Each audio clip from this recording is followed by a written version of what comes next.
नमस्कार विद्यार्थी मित्रांनो, स्वागत आहे तुमचं माझ्या YouTube चॅनलवरती, जिथे आपण CETच्या परीक्षेसंदर्भात प्रीवियस इयरच्या क्वेश्चन पेपरचा अभ्यास करणार आहोत। तर या व्हिडिओचा पार्ट 2 आहे। पार्ट 1 मध्ये आपण प्रीवियस इयरच्या क्वेश्चन पेपर मधील पार्ट 1 पाहिला होता। आता आपण पार्ट 2 पाहणार आहोत। तर ही पहा, ही तुमच्या समोर ही 2024 ची प्रश्नपत्रिका आहे। यामध्ये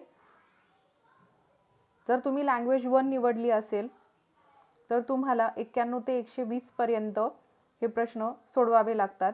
आणि जर तुम्ही मराठी ही लँग्वेज 2 म्हणून निवडली असेल, बघा इथे जसं त्यांनी दाखवलंय, मराठी ही जर तुम्ही लँग्वेज 2 म्हणून निवडली असेल तर तुम्हाला मात्र 121 पासून ते 150 पर्यंतचे प्रश्न सोडवावे लागतात।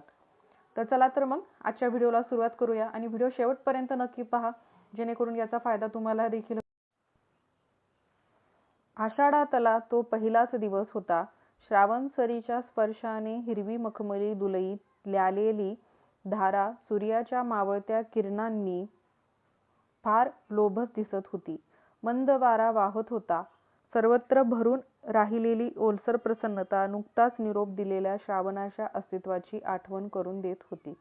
त्याच परिसरात हिरवागार माळ रानावर तितक्याच हिरवाईने ओथंबलेली एक लहानशी टेकडी दिसली।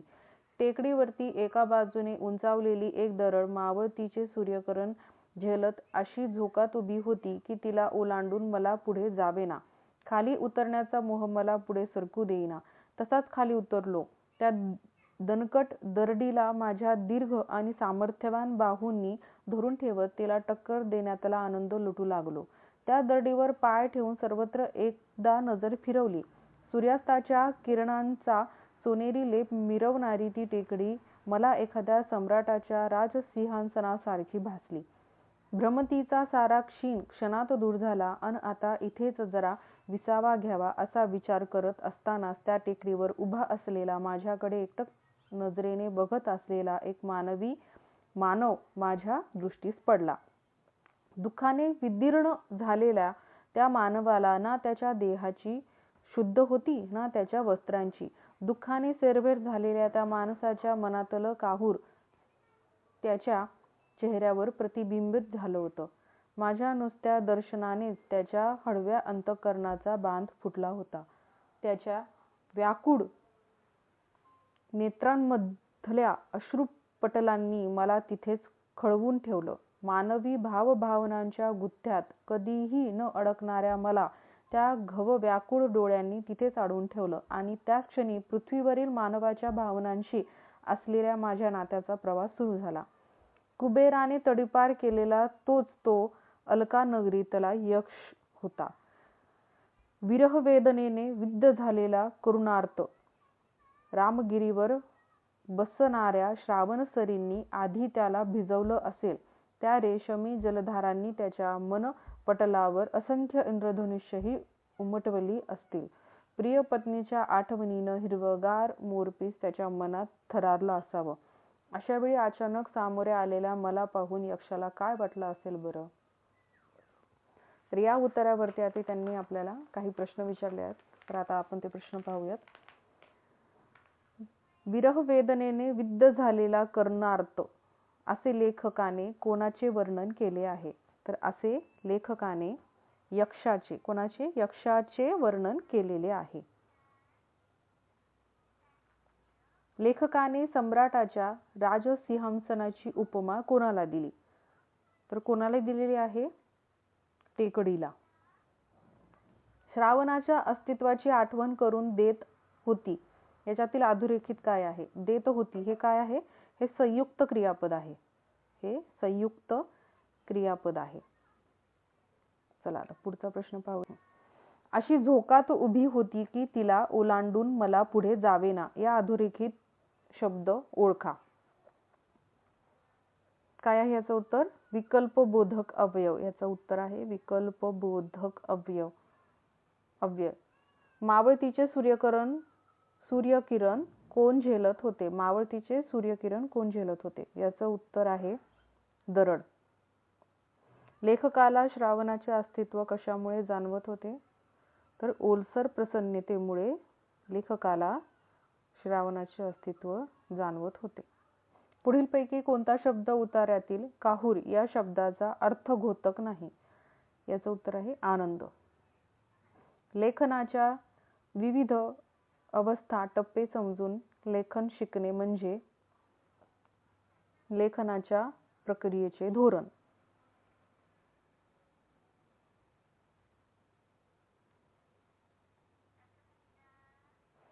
विद्यार्थ्यांच्या संभाषण कौशल्याचे मूल्यमापन करण्यासाठी पुढीलपैकी कोणती मूल्यमापन पद्धती अधिक उपयुक्त ठरते?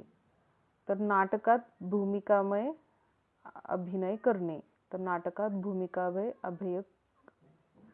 भूमिका अभिनय करणे. चॉम्स्कीच्या मते माणसांकडे भाषा विकसित करण्यासाठी डॅश हे असते. तर काय असते? जैविक कल. काय असते? याचं उत्तर काय? जैविक कल असते. अगदी आरंभीच्या अवस्थेपासून शाळेत बहुभाषिकतेचे धोरण स्वीकारल्याने पुढीलपैकी कोणत्या गोष्टीवर आळा घालता येईल? तर याचं उत्तर आहे एखाद्याची त्याची भाषा लुप्त होणे. सूत्र आहे एखाद्याची त्याची भाषा लुप्त होणे. नवीन पाठाची सुरुवात करण्यापूर्वी तुम्ही विद्यार्थ्यांना तरतरीत होण्यासाठी गमती जमतीच्या गोष्टी करायला लावता. हे करण्याचे कारण? यामुळे विद्यार्थ्यांना वर्गासाठी प्रेरित करणे. याचं उत्तर आहे विद्यार्थ्यांना वर्गासाठी प्रेरित करणे. अध्ययनाचा सिद्धांत म्हणून विधायकतावाद मानते. शिकणे ही सामाजिक गुंफण आहे. अनेकदा माणसे एकाच वाक्यात अनेक भाषांचे घटक गुंफतात.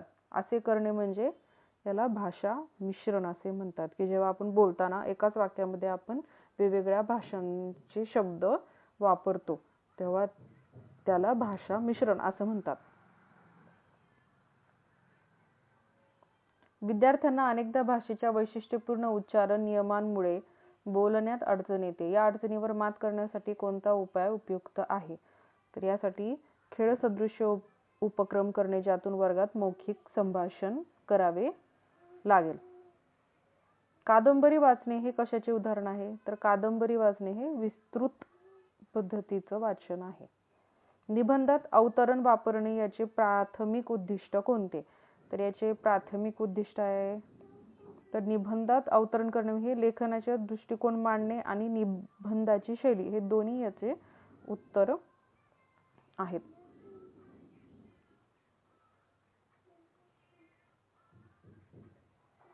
इयत्ता 8वीची शिक्षिका विद्यार्थ्यांना एक लेख देते. या लेखाचा दर्जा त्याच्या पातळीपेक्षा किंचित वरचा आहे. विद्यार्थ्यांनी त्या संबंधाने अनेक उपक्रम करावयाचे आहेत. या उपक्रमाला काय म्हणता येईल? तर याचं अचूक उत्तर आहे आकलनीय आदान. काय आहे याचं उत्तर? आकलनीय आदान.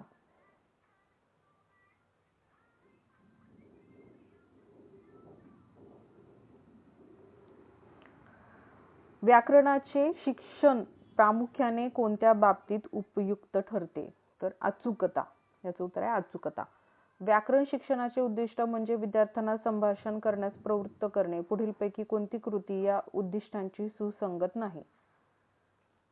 विद्यार्थ्यांचे व्याकरणाच्या प्रत्येक घटकावर प्रभुत्व असणे.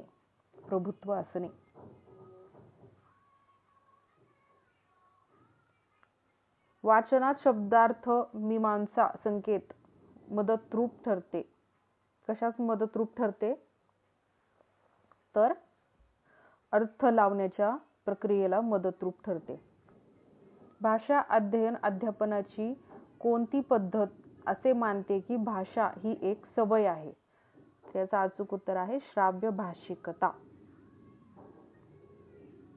तर बघा त्यांनी इथे आपल्याला परत एक उतारा दिलेला आहे आणि त्या उतार्यावरील आता आपल्याला हे पुढील प्रश्न सोडवायचे आहेत. तर बऱ्याच वेळा ते आपल्याला उतारे विचारतात दोन्ही वेळा, किंवा कविता विचारतात एक आणि एक उतारा विचारतात, किंवा दोन्ही वेळेस कविता देखील ते विचारतात. तर आता आपण पहिल्यांदा उतारा वाचून घेऊयात. पडणाऱ्या पावसाच्या आवाजाच्या आकर्षणाबरोबर मला आणखी एक आवाजाचं आकर्षण वाटे. तो आवाज म्हणजे घुबडांचा आवाज. आमच्या घराजवळ ओढ्याच्या पलीकडे वडाचं खूप मोठं झाड आहे. त्या झाडावर बसून मध्यरात्री घुबड घुमत असे. त्या घुतकार ऐकला की काळजात धडकी भरे. एकीकडे पावसाची संततधार लागलेली असे. त्याचा रप आवाज काळोखाची भयानकता वाढवी. त्या भयानकतेत घुबडाचा आवाज भर घाली. घुबड घुमायला लागलं की मी टक जागी होई. आईला किंवा मोठ्या बहिणीला बिलगे. कानात प्राण आणून तो आवाज ऐके. खूप वेळा तो आवाज सहन होत नसे. काळजाचे ठोके वाढायला लागले. श्वास अडकायला लागले. भीतीने किंकाळी फोडावी वाटली की मी उठून धूम पळत सुटे. ओसरीवर बाबांची कॉट असे. माझ्या धावत येण्याची चाहूल त्यांना बरोबर लागे. घाबरला का आमचा भाग, बाबा विचारीत. मी त्यांच्या घोंगडीत शिरून त्यांना बिलगे. थांब थांब, हाकलू आपण घुबडाला, असं म्हणत ते उठत काठी आपटून आवाज करून तिला हाकलून देत. पुढे मोठी झाल्यावर कॉलेजला जायला लागल्यावर सुद्धा मी घुबडीच्या आवाजाने जागी झाले की माझे बाबा तिला हाकलायला उठत. मी म्हणे, नका हाकलू बाबा तिला, भीती नाही वाटत. खोल खोल विवरातून घुमत आल्यासारखा तिचा घुमरा काळजाला पीळ पाडू लागला की मी कुठल्या तरी अज्ञात विश्वात निघून जात असे.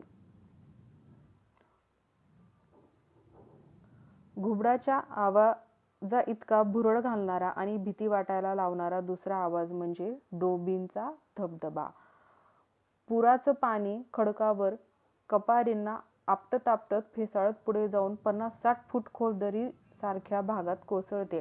त्या कोसळण्याचा धाब धाब आवाज रात्रीच्या नीरव शांततेत भेसूर वाटे. जीवाचं कान करून काळजावर आपटणारा तो आवाज मी झोप लागेपर्यंत ऐकत असे. तर यावरील आता आपण प्रश्न पाहूयात उत्तरावरील.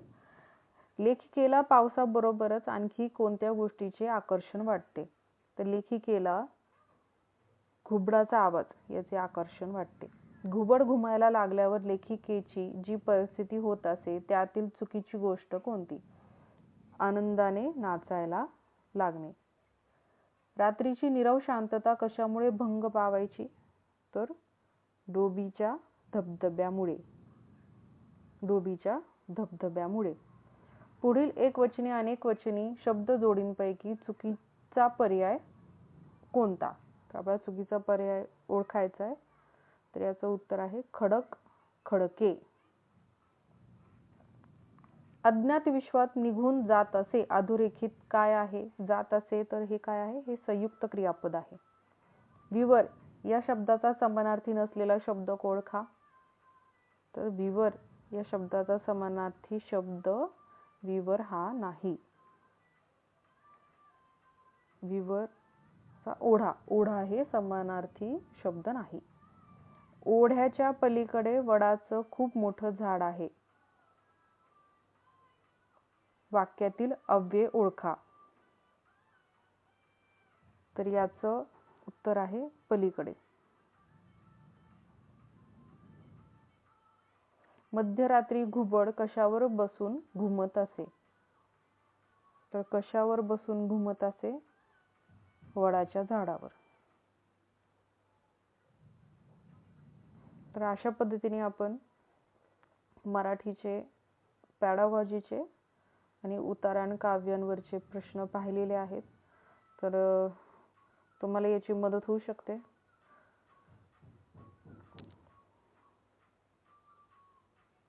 तर पुढील व्हिडिओमध्ये आपण अशाच पद्धतीने काही प्रिवियस इयरच्या प्रश्नपत्रिका पाहणार आहोत. त्यामुळे व्हिडिओला लाईक करायला विसरू नका आणि चॅनलला सबस्क्राईब देखील करा.